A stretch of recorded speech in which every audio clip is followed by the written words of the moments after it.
welcome back to the IKAGG interview. My name is Deanna. I am the CEO and founder of IKAGG. That stands for I Know a Guy / Gal. And today, my friends, you are in for a treat indeed. I have the fantastic Christy Simmons. She is the owner of the amazing Your Turn to Shine. She is a rock star life and business coach, and I can't wait for you to hear about all the cool things that she's up to. So, Christy, welcome to the IKAGG interview. Thank you. So excited to be here. Yeah. So, Your Turn to Shine. Tell me how you got the idea for A, that name, and B, why life and business coaching. Okay, well, the name came from the fact that my background is in theater. So, I love the spotlight. And then when and I think everybody else loves at least the light. Not everybody loves the spotlight, but it's better in the light. It is than in the darkness. And when I started learning how to be a life coach, that was one of the things that just really rung true to me, was that what I'm doing is trying to help bring people from the darkness into the light. Let's shed some light on your life, on your world, on what's going right with you, on what could go better with you, what's quite frankly not going really well with you. Let's turn the light. Let's push back the darkness and go toward the light. And the techniques that I use for that also are all about just pushing back the darkness. Let's get into gratitude. Let's get into looking around at what the possibilities are. There are opportunities out there everywhere. Right? My big question is always, why not me? Why wouldn't I win the lottery? Why wouldn't I be able to be a successful life coach? Why wouldn't I? Other people can do it. Why not me, right? Yeah. Oh, that's fantastic. Yeah, I absolutely love that, because I often share that darkness and light cannot exist in the same space. So wherever there is darkness, one little bitty speck of light can diminish the darkness 100%. So it's a great opportunity for people to kind of take the blinders off and focus on all the things going right in their world, which, pulls in abundance and manifestation. So why a coach? Because I mean, sometimes I think people just feel like, oh, I'm doing fine. I'm getting along. I'm going along to get along. Everything's fine. Like, what is the need for a coach due to somebody's life who thinks that I'm okay? It's fine. Everything's fine. Focus, focus, focus. Oh. If you are doing well, that's fantastic. But I think we all, no, I think I'm sure that there are people who are like, I'm doing well, I'm fine, I'm good where I am. Well, okay, so what if something in your life happens that's going to take you down a peg? It happens to us, right? Wouldn't you like to be able to bounce back? Wouldn't you like to be able to be up a few pegs so that when something comes along, you can take care of yourself and your family? So how do we get there though? How do we get, I'm sailing along with the breeze. I'm pretty comfortable here.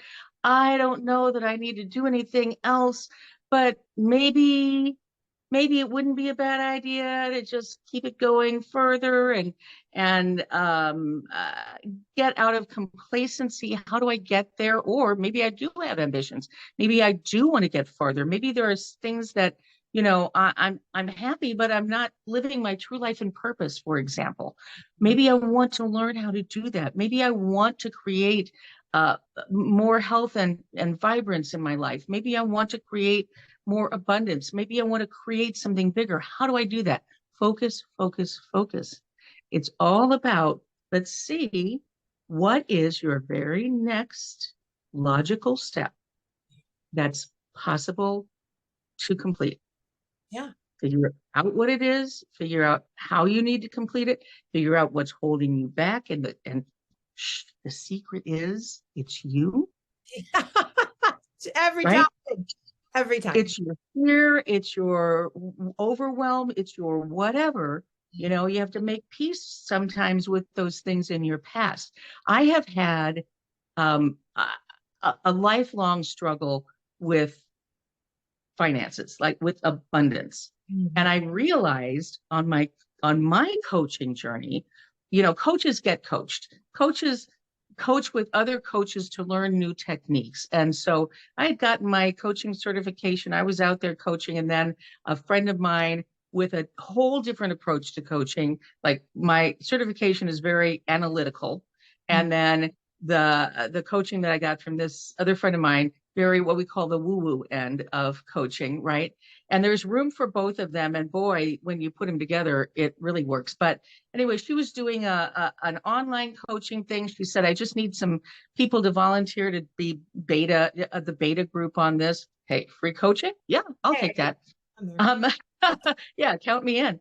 Yeah. And when I was working with her, I realized that my issue with money is that I grew up very happy, but without financial resources. My family didn't have two nickels to rub together, but we were happy. Yeah. So now I conflated that into happiness equals being poor, Yeah. Interesting. right? Yeah. Yeah.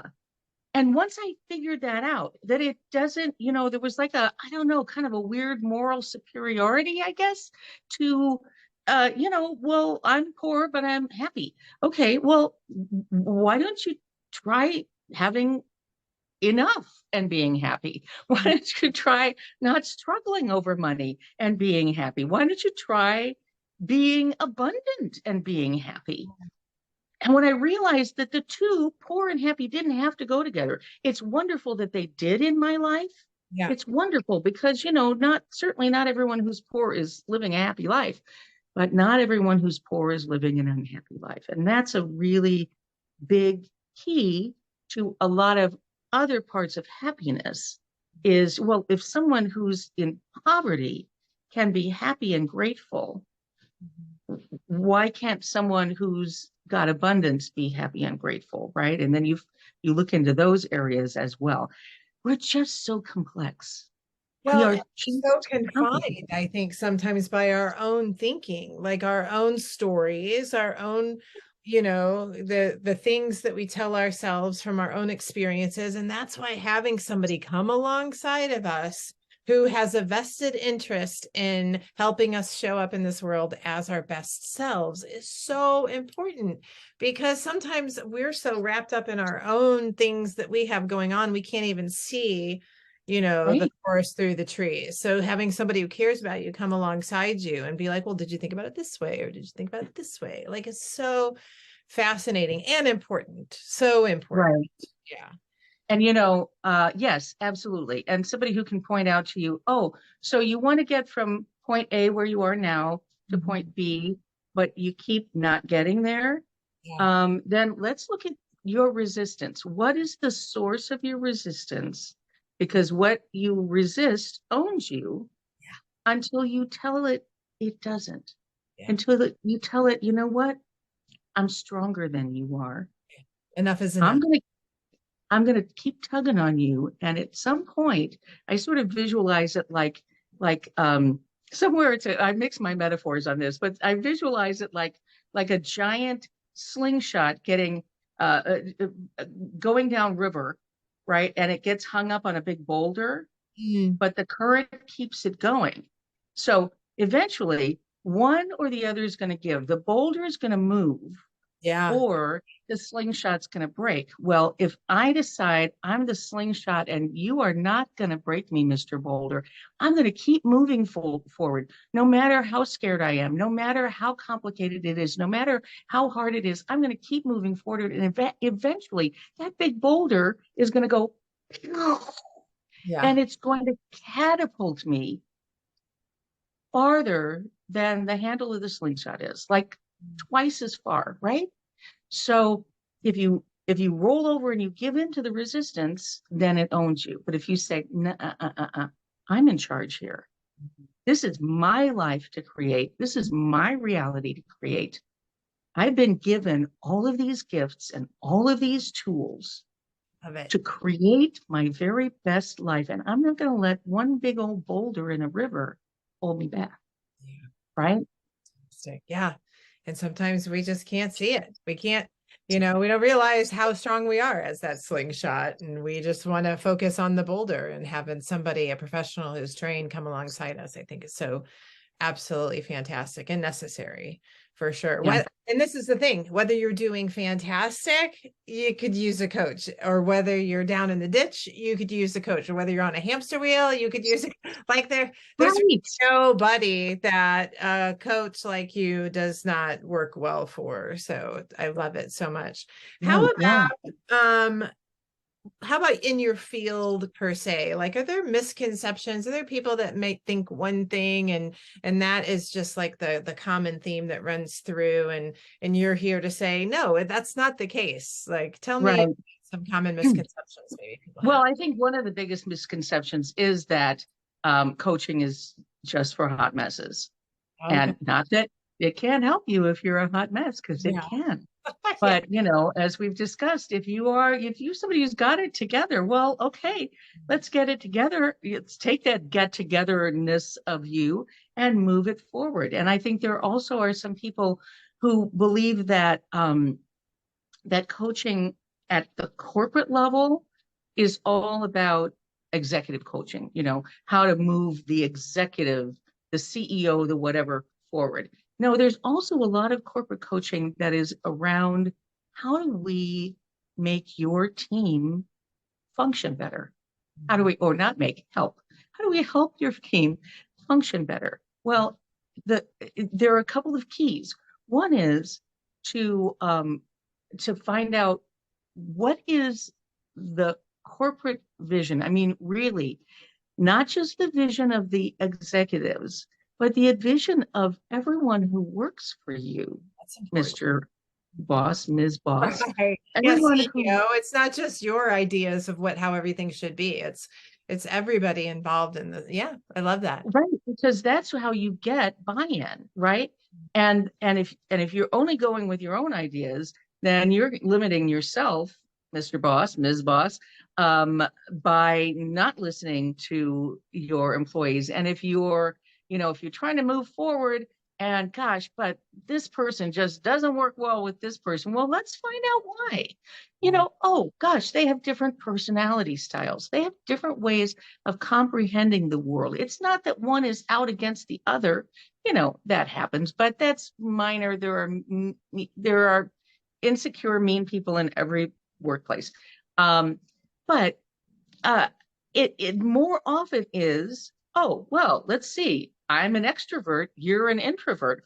I don't understand why you don't want to go out and do a flash mob to bring attention to. I know that's an old thing, but I think they're No, granted. I think they makes could still be perfect happening. sense. Yeah. To bring attention to us. Well, because I don't want to go out there and make a fool of myself. Why can't we just sit here and wait for the business to come to us? Well, okay, so somewhere in there, there's a common middle ground, right? So maybe the flash mob is too much, but maybe the sitting and waiting for the phone to ring is not enough. How do we find something that both of you who I've put on the same team are going to be comfortable with, right? How do I find, or this person is an intuitive who is very analytical, and this person is an empath and is all in their fields, right? And they can't communicate. Well, if you know that the other person doesn't speak the same language that you do, then you can together create a common language. And I think it's really uncomfortable for a boss to come in and look at their team and be like, well, you empath are not doing this right, and you intuitive are not doing this right, but now you need to work together. Like, to have somebody from the outside be able to come in and again, the only vested interest they have is making sure that people are showing up as their best selves, and then Right. now your best self on in a team mentality. There's a lot of things that can't be fixed from the inside out, but can be from the outside in. So I think that's, again, why Right. it's so valuable to bring in an expert like yourself. Yeah, So just shifting gears a little bit, like you have a fun life. Like you, when you I said do. you're happy, when you said you're happy, I'm like, well, I know why, because you have a lot of hobbies and gifts and talents and strengths besides coaching. So I'm interested in 3 fun facts about Christy Simmons. So Okay. All right. First of all, I should preface this by saying I finally have learned to look. But when I was younger, I was just I'm fearless. I'm still fearless, but now I know that, maybe you need to check a little bit. Like I always say, I will dive off the high dive at any time, but I didn't always remember to look and see if there was water in the pool, right? Um, you're like now, me, none, ready, fire, aim. Like, wait, no, you're supposed to aim first. No, that's I right. Now, go. none of these stories ended in me hitting my head on the concrete of the empty pool, by the way. But they certainly were early examples of me just climbing up to the top of the high wire and diving off. So the first one, when I was 18 years old, um, and we live in St. Louis, but not everybody who sees this does. Right. St. Louis Yeah. has a huge outdoor musical theater that operates during the summer. It's called the Muni, or the Municipal Opera, but the Muni for short. So when I was 18, Gene Kelly, my heartthrob, was at the Muni in a Okay. musical called Take Me Along. It wasn't great. It was a musical version of Our Town, Oh. but Gene was fabulous. He was, I think, 61 at the time by then. Hmm. Anyway, but I had such a crush on Gene Kelly. So Huh. with a couple of younger than me dancer friends, we got tickets. It was a big thing. I grew up in the cheap seats because, again, my story about money. But, I saved my money. We bought tickets as far down as we could afford on the aisle, closing night. And when the lights finally went out on the standing ovation at the end, we just, well, actually, during the standing ovation, I led them down the stairs, down the stairs, down the stairs to where the orchestra pit is. And then as soon as the final blackout hit, up the stairs next to the orchestra pit, backstage, past someone who tried to stop me. And I was like, you do not know who you're talking with. Just step aside. And I'd so own the place. Yeah. make our way back to Gene Kelly's dressing room door. Knock, knock, knock. Front Somebody, door. yes, somebody opened the door. I said, is he in there? Like he's not going to be. Yes. I said, well, tell him not to hurry, but there's some people out here waiting for him. Kidding. So we waited and waited and waited and waited and waited. And I had to run off the costume mistress who was trying to get rid of us and everything. But finally, after all of the other cast members had left, here comes Gene Kelly, surrounded by his entourage. Deanna, he still smelled a little bit like grease paint. I mean, okay, if he wasn't already gorgeous and sexy and talented, and then for an actor, he smelled a little bit like grease paint. Oh my God, my little 18-year-old heart just exploded. I Which that's remember. stage makeup, right? That's the stage. Yes, yeah. And I For mean, you those- take it off, but it's a little bit of it's going to linger in the pores and whatever. But um so I remember saying, "Oh, Mr. Kelly." Now, beyond that, I'm told that I spoke and I was brilliant. What I remember was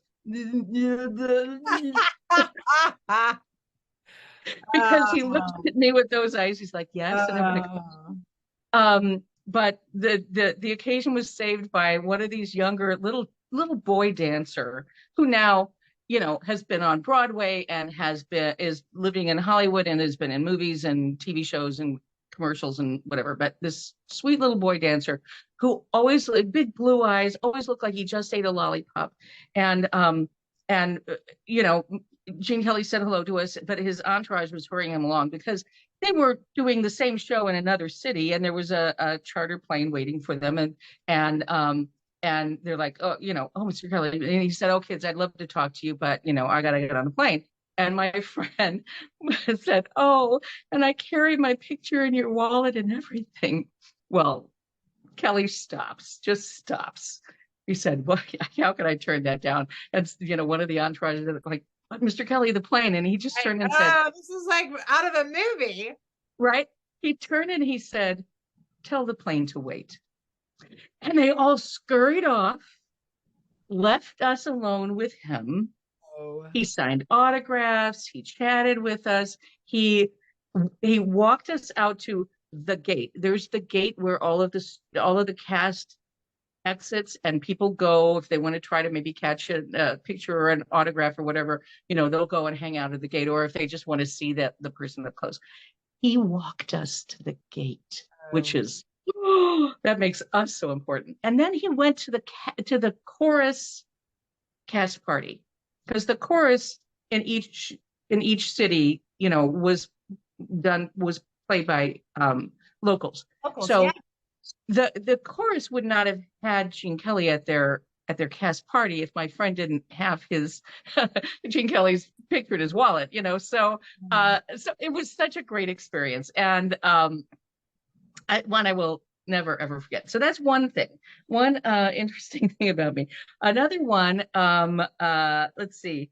Then when I turned 22, I moved out to LA and lived there for 10 years. And of course, you have people coming and visiting you from out of town, and you want to give them the great tour. Well, stop number one, the best stop on the Christy Simmons tour of Hollywood was, I used to break into the back lot at MGM. Okay. Through I'm a little hole. like a common theme here of you of you being places where you're not supposed to be. Well, or not taking no for an answer or something, right? Oh, I like So we'd climb through a little hole in the fence and we'd go. And by that time, this is just a few years before they tore down the MGM backlot and made condos out of it. But so they weren't doing a lot of shooting back there anymore. But oh my gosh, you could see New York Street. You could see, there was still some of Tara was there, and the pool that Esther Williams made all of her grandiose numbers in. And I mean, amazing. So, we'd go around. One time I was taking somebody through there, and we kind of turned around, and here comes a guard with a shotgun under his arm. Well, I was pretty young and cute at 22. And so I just batted my baby blues and explained the situation. And he said, well, okay, but don't get caught. And don't take anything. Okay. We might have taken a few things, but they were just like nails and splinters and whatever. Nothing of value, right? Nothing of value. So that's the other thing. And then the third one I want to tell you about, also in my LA days, I was working in an advertising agency in LA called Chiat. They were the first agency in the world ever to be $1 million billing agency. Now that's like, mom and pop agency stuff. But in those days, that was a huge thing. And I had not been working there very long. My boss had his own plane and would, take people flying for lunch. And so he maybe a week, maybe 2 weeks, he came and he said, hey, what you doing for lunch today? And I said, I don't know. And he said, well, would you like to go for a flying lunch? Well, I'm not stupid. A flying lunch takes my boss about 2.5 hours. I'm with him. A flying lunch is going to take me 2.5 hours. I'll be on the clock, and it'll all be good. Okay, sure, I'd love to.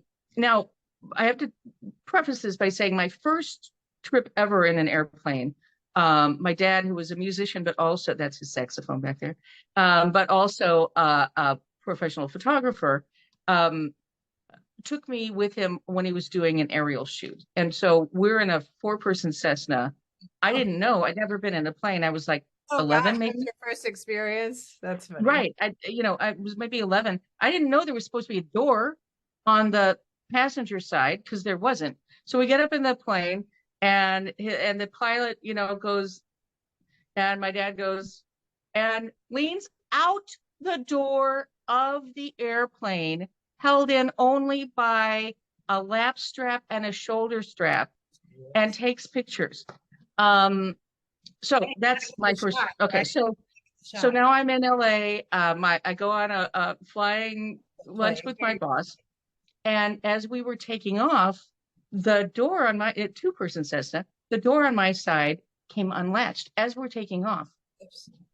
So I just grabbed it and waited until we were fully in the air. And I said, and by this time it had pulled out pretty far, and I just tapped and said, Joe, I need your help over here. So we reached out, we get the door pulled, but couldn't latch it. So I held the door shut of the airplane, flying to the Ontario, not Canada, Ontario, California airport. And we landed, and we had a nice lunch and sat at the, and then went back. So I honestly didn't think anything of it. I found out later that I became legend in that company. In my first week or two, he came back. He's like, you should meet my secretary. She is tough as nails. She's not afraid of anything. Hold the door flying through the air. Oh my gosh, what an amazing life you've led. That's so much fun. Stories for days. And 4 days, yeah. oh my God. And this is the thing, friends. I think when I think of Christy, I think about somebody who's been through so many life lessons herself, so many ups and downs. And so if you're looking for somebody who's been there, done that, not just somebody who sits on a high horse and tells people what to do and how to do it, but somebody who's actually lived through life, experienced life, and you want that in a coach, then she's for sure the person to call to come alongside you and help you show up as the best version of yourself so you can have your turn to shine indeed. So Christy, how can people best get a hold of you? And I'll put all your info, of course, in the notes, but what's the easiest way? Well, through IKAGG, of course. Christy Simmons, your turn to shine. But I'm also on Facebook. I have a Facebook page for my business. So just go to Facebook and go to Your Turn to Shine. And that's the best way to do it. I'm constantly trying to make a good web page and haven't managed to do it yet. And obviously it's not a huge priority for me. It probably needs to be if I'm moving into corporate, but right now, there are two good ways to reach me, and those are those.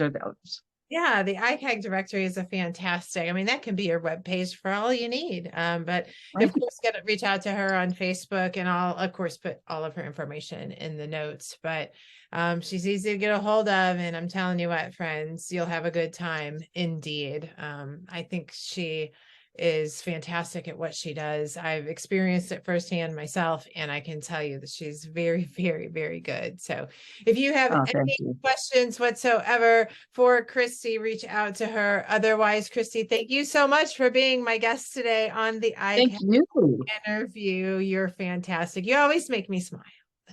Yay. Have a great day, everybody. Bye. Bye-bye.